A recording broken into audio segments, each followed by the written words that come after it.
नमस्कार, स्वागत है आप सभी का। राजस्थान का करंट अफेयर्स हम पढ़ रहे थे। जनवरी 2023 का कंटेंट हमने समाप्त किया। फरवरी 2023 में हमारी 2 क्लासेस कंप्लीट हो चुकी हैं, जिसमें हमने योजनाएं, कार्यक्रम, नीतियां और अभियान समाप्त किए। दूसरा जो चैप्टर था यानी कि रिपोर्ट, मुद्दे, चर्चित स्थल और घटनाएं, ये हम कल शुरू कर चुके थे। आज उसी को कंटिन्यू करते हैं। देखते हैं आज का पहला क्वेश्चन क्या है।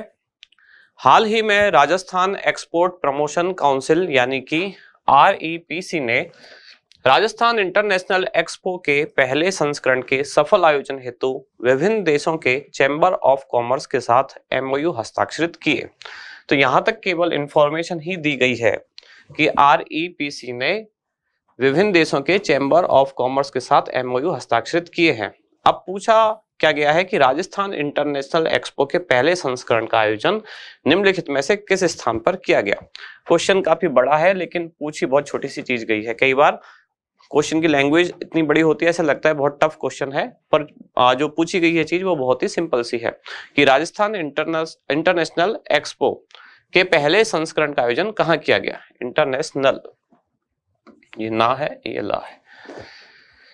तो पहले तो इंफॉर्मेशन क्या क्या है कि REPC ने MOU हस्ताक्षरित किया है किसके लिए, राजस्थान इंटरनेशनल एक्सपो के पहले संस्करण के आयोजन के लिए। किसके साथ हस्ताक्षरित किया है, तो कई सारे देश हैं जिनके चैम्बर ऑफ कॉमर्स के साथ। कौन कौन से इसमें देश हैं, तो प्रमुख देश रहे इसमें अमेरिका,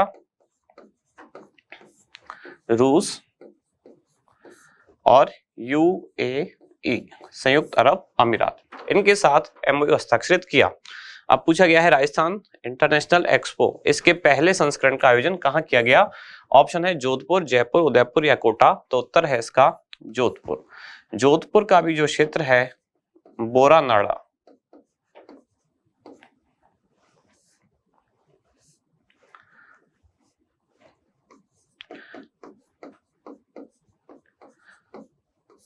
जोधपुर का बोरानाड़ा, और बोरानाड़ा में भी जो सेंटर था जिसका नाम है ट्रेड फैसिलिटेशन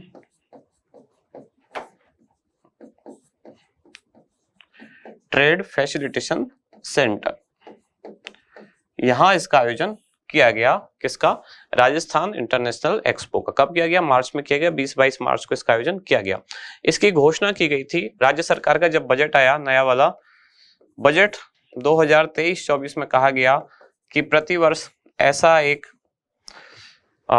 कार्यक्रम या ऐसा एक आयोजन करेंगे जिसका उद्देश्य क्या होगा, यहाँ का जो निर्यात है उसको बढ़ाना, राजस्थान से निर्यात को प्रमोट करना। इसके लिए राजस्थान इंटरनेशनल एक्सपो जैसे कार्यक्रम का प्रतिवर्ष आयोजन किया जाएगा। अब इसका जो पहला संस्करण था उसका आयोजन कहाँ किया गया, जोधपुर के बोरानाड़ा में। और बोरानाड़ा में कौन सी जगह, तो ट्रेड फैसिलिटेशन सेंटर जो है वहां आयोजन किया गया। इसके लिए अमेरिका, रूस और UAE के जो चैम्बर ऑफ कॉमर्स है उनके साथ MOU हस्ताक्षरित किया। किसने, REPC यानी कि राजस्थान एक्सपोर्ट प्रमोशन काउंसिल। अब आगे बढ़ते हैं। अगला क्वेश्चन क्या है, राज SSP मोबाइल ऐप निम्नलिखित में से किस विभाग द्वारा संचालित है। कॉलेज शिक्षा विभाग, चिकित्सा एवं स्वास्थ्य विभाग, सामाजिक न्याय एवं अधिकारिता विभाग और उद्योग एवं वाणिज्य विभाग। अगर आपको यहाँ SSP का मतलब पता है, SSP का मतलब यहाँ है सामाजिक सुरक्षा पेंशन, और राज का मतलब राजस्थान।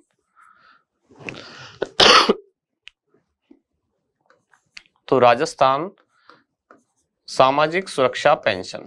और जितनी भी पेंशन योजनाएं जो हैं उनमें से ज्यादातर या सामाजिक सुरक्षा की जो भी स्कीम है कौन से विभाग द्वारा संचालित है, सामाजिक न्याय एवं अधिकारिता विभाग द्वारा। तो राज SSP मोबाइल ऐप भी इसी विभाग द्वारा संचालित है। ये किस पर आधारित है, फेस रिकॉग्निशन यानी कि चेहरे की पहचान के आधार पर। उससे क्या होगा, भौतिक सत्यापन किया जाएगा मोबाइल ऐप के द्वारा। यानी कि जो जो इस योजना में लाभार्थी होंगे, कौन सी योजनाओं में, सामाजिक सुरक्षा पेंशन योजनाओं के जो लाभार्थी होंगे उनका फेस रिकॉग्निशन के आधार पर उनका जो डेटा है वो आधार कार्ड से, जन आधार कार्ड से मैच करके फिर देखा जाएगा उस व्यक्ति को योजना का लाभ दिया जा सकता है या नहीं, यानी कि वो पात्र है या नहीं। और योजना की जो बाकी की जो भी डिटेल्स हैं वो फेस रिकॉग्निशन के आधार पर संपन्न हो सकेंगी मोबाइल एप्लीकेशन के द्वारा। तो सामाजिक न्याय एवं अधिकारिता विभाग द्वारा ये मोबाइल ऐप लॉन्च की गई। कब, 13 फरवरी 2023। सामाजिक सुरक्षा पेंशन योजना अभी जो महंगाई राहत कैंप हुए थे उनकी 10 योजनाओं में भी ये शामिल है, जिसमें कहा गया कि अब न्यूनतम प्रति माह कितनी 1,000 रुपए सभी को, न्यूनतम प्रति माह 1,000 रुपए सामाजिक सुरक्षा पेंशन दी जाएगी और इसमें प्रतिवर्ष 15% की वृद्धि भी की जाएगी।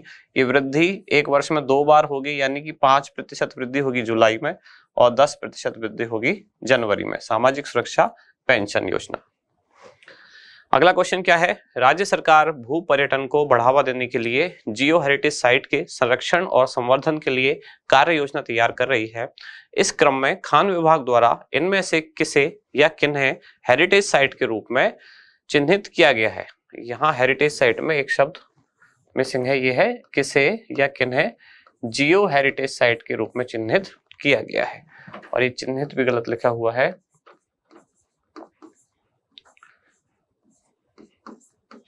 इसमें हा होता है आधा और ना, तो किससे चिन्हित किया गया है? ऑप्शन है आपके किशनगढ़ की नेफ्लाइन साइनाइट, ब्यावर पाली की सेंद्रडा ग्रेनाइट्स या सिवाना की माइक्रो ग्रेनाइट्स। अब आपके ऑप्शन है केवल 1 व 2, केवल 2 व 3, केवल 1 व 3 और 1, 2 व 3।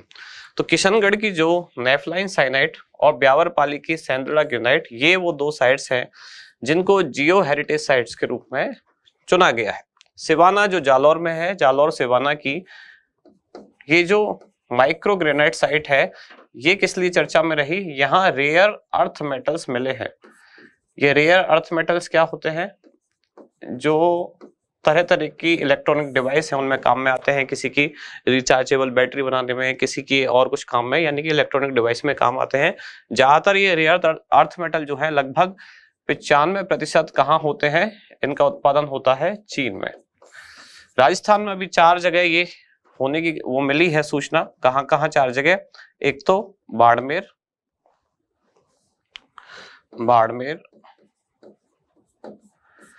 पाली, जालौर और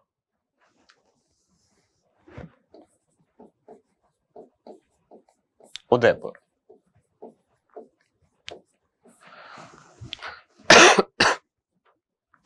इन 4 जगह पर, यानी कि इन 4 जिलों में रेयर अर्थ मेटल होने के प्रमाण कुछ मिले हैं। रेयर अर्थ मेटल के उत्पादन पर 95% अधिकार किसका है? चीन का है। और जियो हेरिटेज साइट किन 2 को घोषित किया गया है? एक किशनगढ़ की खदान है, कौन सी? नेफ्लाइन साइनाइट, और व्यावर पाली में सेंद्रडा ग्रेनाइट। तो यानी कि केवल 1 व 2 इसका सही उत्तर होगा। भारत से बाहर निम्नलिखित में से किस शहर में मां अमृता देवी पार्क का निर्माण किया जाएगा? वॉशिंगटन, लंदन, दुबई या काठमांडू। तो अगर आप अमृता देवी इनको जानते हैं, किससे संबंधित रहे ये? वृक्ष संरक्षण से, और उसमें भी कौन सा वृक्ष? खेजड़ी। खेजड़ी, अगर आपको इसका आंसर नहीं भी आता है लेकिन आप अमृता देवी के नाम के बारे में जानते हैं और थोड़ा सा अगर इसमें आइडिया लगाएं, खेजड़ी जो है राजस्थान और तेलंगाना, इनका है राजकीय वृक्ष। और इसके अलावा यूएई का है, यानी कि संयुक्त अरब अमीरात का राष्ट्रीय वृक्ष।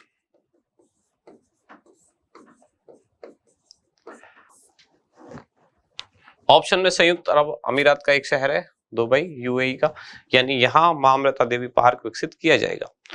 राजस्थान और तेलंगाना का खेजड़ी क्या है? राजकीय वृक्ष।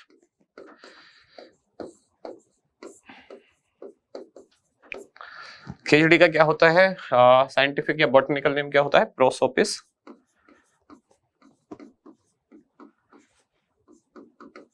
सिनेरेरिया, ये इसका वैज्ञानिक नाम। बॉटनिकल नेम क्या है खेजड़ी का? प्रोसोपिस सिनेरेरिया, जिसके लिए अब सॉरी मां अमृता देवी पार्क का निर्माण कहाँ किया जा रहा है? दुबई में, क्योंकि दुबई का ही राष्ट्रीय वृक्ष भी है। और भारत का राष्ट्रीय वृक्ष क्या है? तो वो कौन सा है? बरगद, जिसको क्या कहते हैं, जिसका बॉटनिकल नेम क्या है? Ficus benghalensis.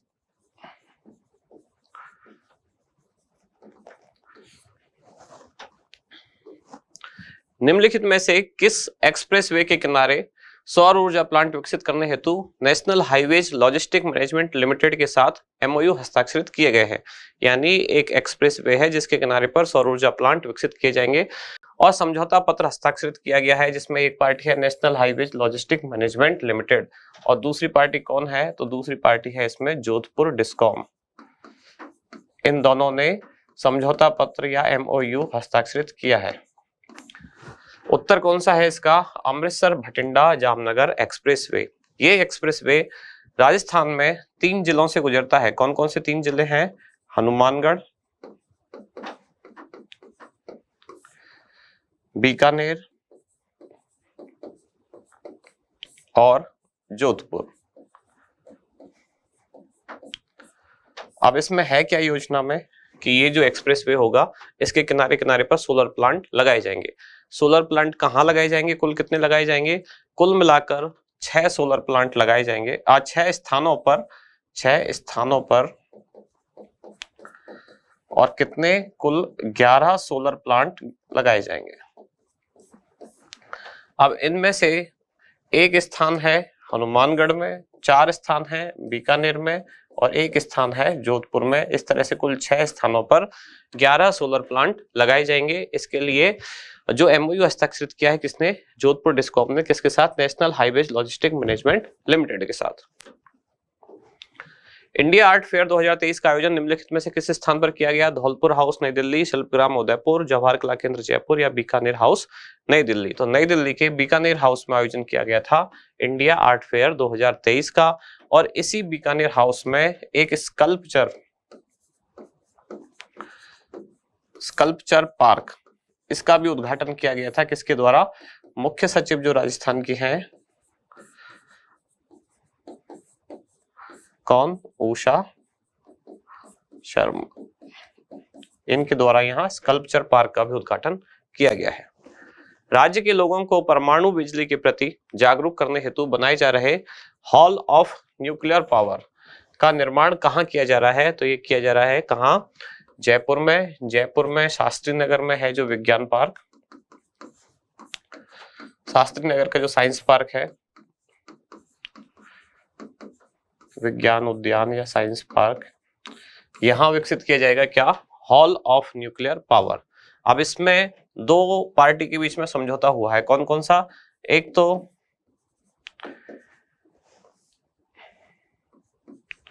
विज्ञान एवं प्रौद्योगिकी विभाग, किसका, राजस्थान सरकार का, विज्ञान एवं प्रौद्योगिकी विभाग राजस्थान। और इसके साथ जो दूसरा पक्ष है वो क्या है, nuclear power corporation of India, यानी कि NPCI, nuclear power corporation of India. इन दोनों के बीच में समझौता पत्र एमओयू यानी कि मेमोरेंडम ऑफ अंडरस्टैंडिंग, ये हस्ताक्षरित किया गया है। प्रदेश के पहले प्लेनेटेरियम यानी कि तारामंडल और विज्ञान केंद्र का निर्माण निम्नलिखित में से किस स्थान पर किया जा रहा है। ऑप्शन है आपके जयपुर, कोटा, जोधपुर या अजमेर। तो ये किया जा रहा है कहाँ, कोटा में। प्रदेश का पहला तारामंडल और विज्ञान केंद्र जिसका निर्माण किया जा रहा है कोटा में। तो इसमें भी कौन कौन है, एक तो राजस्थान की तरफ से यानी कि राजस्थान का विज्ञान एवं प्रौद्योगिकी विभाग है, दूसरा राष्ट्रीय विज्ञान संग्रहालय केंद्र जो है, इसमें दूसरा पक्षकार है, यानी कि एमओयू किस किस के बीच में हुआ है, एक तो विज्ञान एवं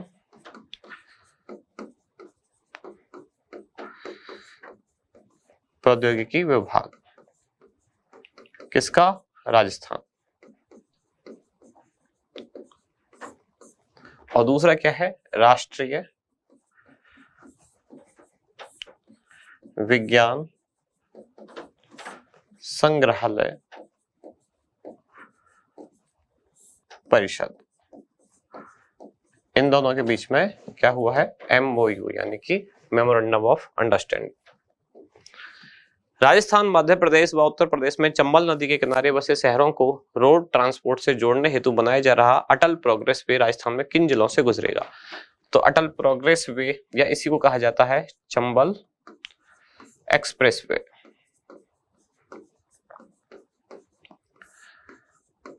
क्या है ये, तो क्वेश्चन में जानकारी दी गई है। चंबल एक्सप्रेस वे क्या है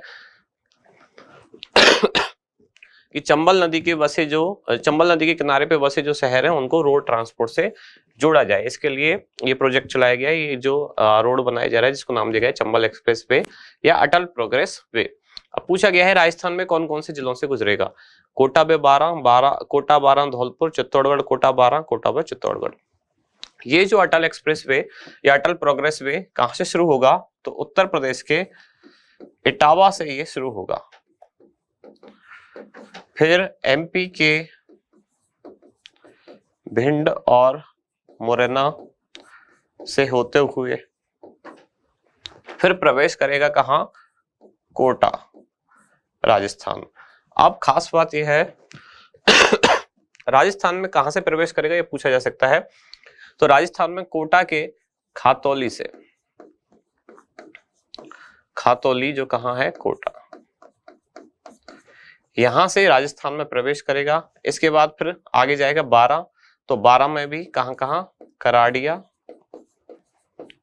और सीमलिया, ये कहां है दोनों, ये है 12। तो यहां जाके ये समाप्त हो जाएगा। यहां से होगा राजस्थान में, यहां से प्रवेश होगा, ये राजस्थान में प्रवेश है यहां से, और यहां पे क्या होगा, समाप्त। उत्तर क्या होगा, कोटा व 12।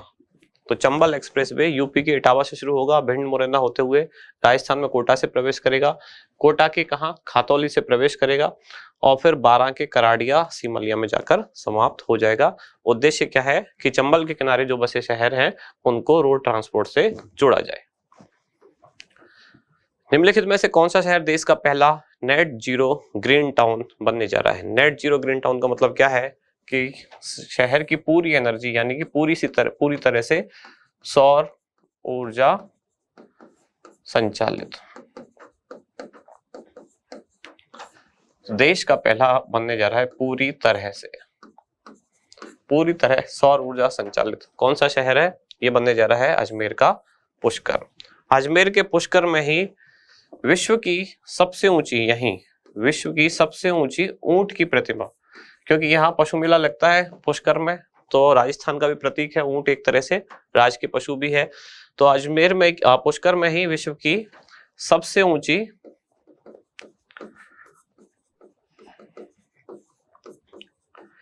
ऊंट की प्रतिमा ये भी यहाँ स्थापित की जाएगी, और जिसकी ऊंचाई कितनी होगी, 100 फीट। कुछ दिन पहले हमने पढ़ा था ऐसे ही कि राजस्थान में एक और है एक और प्रतिमा है जो अपने विभाग में सबसे ऊंची, यानी कि वो कौन सी है, विश्व की सबसे ऊंची शिव प्रतिमा।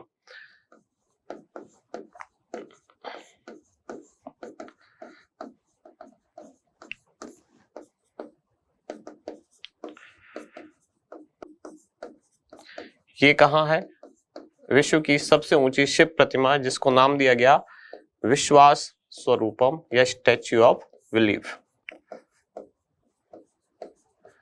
ये कहां, नाथ द्वारा राजसमंद में है।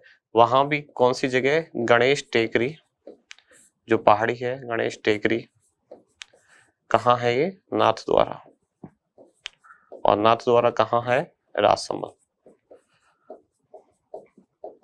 इसको हम पहले पढ़ चुके हैं। ये मेरे को केवल ऊंट प्रतिमा के नाम से ये भी याद आया कि राजस्थान में विश्व की सबसे ऊंची शिव प्रतिमा भी है, जो कहाँ है, राजसमंद के नाथद्वारा के गणेश टेकरी पहाड़ी पर 369 फीट ऊंची ये प्रतिमा है, या 112 मीटर आप कह सकते हैं। मदन पालीवाल जो बिजनेसमैन है उन्होंने ये बनवाई है। नरेश कुमावत इसके वास्तुकार या निर्माता रहे। अब ये आज की क्लास यहाँ समाप्त हो जाती है। कल की क्लास का पहला क्वेश्चन क्या था, एक बार उसको रिवाइज कर लेते हैं। केंद्र सरकार द्वारा सिकल सेल एनीमिया के उन्मूलन के लिए चलाए गए मिशन के लिए राजस्थान के किन 2 जिलों को पायलट प्रोजेक्ट के लिए चुना गया। तो सिकल सेल एनीमिया उन्मूलन के लिए जो वर्ष निर्धारित किया गया है वो है भारत सरकार द्वारा 2047। राजस्थान के कौन कौन से शहर, तो उदयपुर तथा जोधपुर में पायलट प्रोजेक्ट इसके लिए चलाए जा रहे हैं। फिर है रास्ता खोलो अभियान कहां से संबंधित है, तो ये अलवर से संबंधित है। फिर हाल ही में प्रधानमंत्री नरेंद्र मोदी द्वारा जल जन अभियान का शुभारंभ कहां से किया गया, तो सिरोही के आबू रोड स्थित ब्रह्मा कुमारी जो संस्थान है वहां से इसका शुभारंभ किया गया। जल शक्ति मंत्रालय भारत सरकार का इसमें शामिल होगा। इनमें से कौन सा अभियान सुमेलित नहीं है? तो मिशन मुस्कान, ये दौसा में नहीं बल्कि कहाँ है? मिशन मुस्कान और मिशन दृष्टि दोनों मिलाकर गंगानगर में है, जिसका नाम है स्वस्थ Ganganagar. All India survey on higher education के अनुसार कौन सा कथन सत्य नहीं है? तो इसमें सी सही नहीं है, यानी कि विद्यालयों की संख्या के आधार पर राजस्थान देश में चौथे नहीं बल्कि पहले स्थान पर है। G20 देशों के एम्प्लॉयमेंट वर्किंग ग्रुप की पहली बैठक कहाँ आयोजित हुई? तो ये हुई जोधपुर। हाल ही में केंद्रीय कानून मंत्री द्वारा राजस्थान हाईकोर्ट की वर्चुअल बेंच खोलने की घोषणा कहाँ की गई है? उदयपुर। सोलर सुविधा से लैस प्रदेश का पहला क्रूज राजस्थान में कहाँ संचालित होगा? तो आना सागर झील, जो कहाँ है? अजमेर। राजस्थान का पहला यूथ एक्सीलेंसी सेंटर कहाँ बनाया जा रहा है? जयपुर। और लास्ट क्वेश्चन क्या था? मिशन एकलव्य ज्ञान केंद्र का उद्देश्य क्या है? तो प्रतियोगी परीक्षाओं की तैयारी करने हेतु अनुकूल वातावरण और संसाधन उपलब्ध कराना। ये कहाँ बनाए जा रहे हैं? मिशन एकलव्य ज्ञान केंद्र चित्तौड़गढ़ में बनाए जाएंगे। चित्तौड़गढ़ जिले में कुल 106 ऐसे केंद्र बनाए जा रहे हैं। और शुरुआत इनकी कहाँ से हुई है? चित्तौड़गढ़ के निम्बाहेड़ा के फाचर आहिरान गांव से। साथ में इसमें एक कंपनी और है जो साझेदार है, कौन सी? Wonder cement. इसके बाद एक जानकारी उन लोगों के लिए जो सेकंड ग्रेड वाला री एग्जाम देने जा रहे हैं। अभी शिक्षक सेकंड ग्रेड वाला जो आपका री एग्जाम होगा, आप में से बहुत लोग काफी टाइम से कमेंट्स कर रहे हैं कि उसके लिए एक मैराथन क्लास लगाई जाए। तो उस क्लास के लिए लगभग जनवरी से लेकर और लगभग जून का जो सारा कंटेंट है उसको MCQ की फॉर्मेट में एक ही क्लास में अब हम YouTube लाइव करने की कोशिश करेंगे, जिसके लिए डेट 25 या 26 जो भी होगी अभी आपको बता दी जाएगी।